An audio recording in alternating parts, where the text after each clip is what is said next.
Bagheera Simba का वफादार ही नहीं बल्कि एक बहुत अच्छा दोस्त भी था।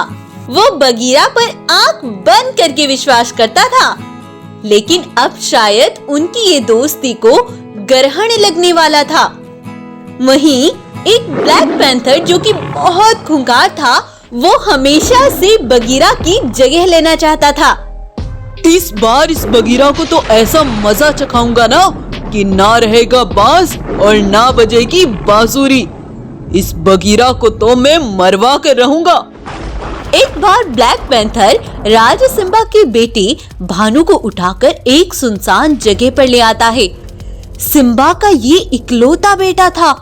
वो भानु को मारने ही वाला था, लेकिन तभी बगीरा दौड़ता हुआ वहीं पहुंच जाता है।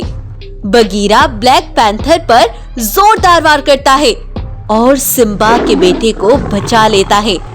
लेकिन ब्लैक पैंथर का गुस्सा अब और भी ज्यादा बढ़ गया।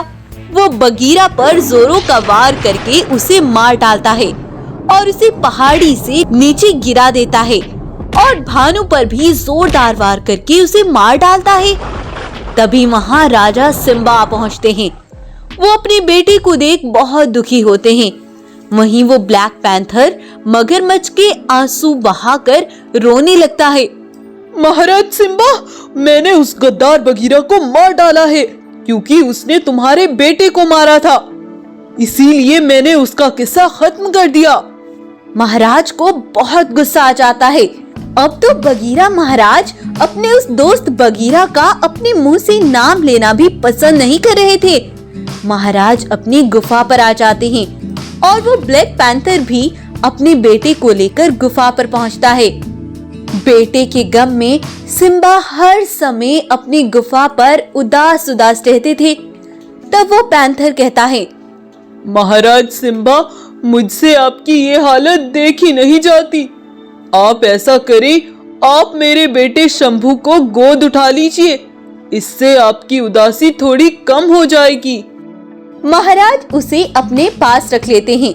अब ब्लैक पैंथर बड़ा खुश था क्योंकि सब कुछ उसकी मर्जी के मुताबिक जो हो रहा था। बहुत दिन ऐसे ही बीते और शंभू बड़ा हो गया। तब एक बार शंभू अपने पिता से, पिताजी, ये बुढ़ा कब तक जिंदा रहेगा? जल्दी से जल्दी इसका काम खत्म करो ताकि इस जंगल पर मैं राज कर सकूं। तब अगले दिन शंभू राजा सिम्बा से कहता है, पिताजी, पिताजी, आप बहुत बूढ़े हो गए हैं। जंगल के जानवरों का भी आप अच्छे से ख्याल नहीं रख पा रहे हैं। ऐसा करें, आप मुझे जंगल का राजा घोषित कर दें ताकि मैं अपने जंगल के जानवरों की अच्छे से रक्षा कर सकूं। हाँ शंभू, तुम सही कहते हो। कल मैं सबके सामने तुम्हें राजा होने का ऐलान कर दूंगा।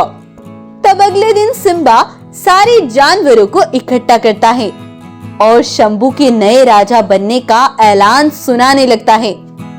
लेकिन तभी जोरों की तूफान, आंधी, बारिश शुरू हो जाती है और इस बारिश में जो आता हुआ वो देखते हैं, वो देखकर वो सब हैरान रह जाते हैं। वो देखते हैं बगीरा अपने जंगल वापस लौट रहा था। बगीरा का ये पुनर्जन्म हुआ था। तब बगीरा कहता है, रुक जाओ महाराज, ये शंभू राजा बनने के लायक नहीं है। अब तक तुम दोनों अपने मंसूबों में कामयाब होते रहे, लेकिन अब तुम्हारा पर्दाफाश होकर रहेगा। बगीरा पिछले जन्म की सारी कहानी सबके सामने लेकर आता है। सारे जानवर ब्लैक पैंथर और शंभू को दुत्कारी नजर से देखने लगते हैं। सच्चाई खुलने पर शंभू को बहुत गुस्सा आता है और वो बगीरा पर वार करने को जाता है। लेकिन तभी राजा सिम्बा कहते हैं, क्यों रे धूर्त धोखेबाज, लालची, तूने राजा बनने के लालच में मेरे बेटे को मार डाला। और यही नहीं, अपने बेटे को मेरा बेटा बनाने का नाटक किया। इसकी सजा तो तुझे जरूर मिलेगी। दोनों बाप बेटे अपनी जान बचाकर भागना चाहते हैं, लेकिन तभी बगीरा उन पर वार कर देता है और दोनों का किस्सा वहीं पर खत्म कर देता है। इस तरह एक दोस्त ने पुनर्जन्म लेकर दो गद्दारों का अंत कर दिया। तो अगर आपको आज की ये कहानी पसंद आई है तो इस कहानी को लाइक करें और शेयर करें। Thank you.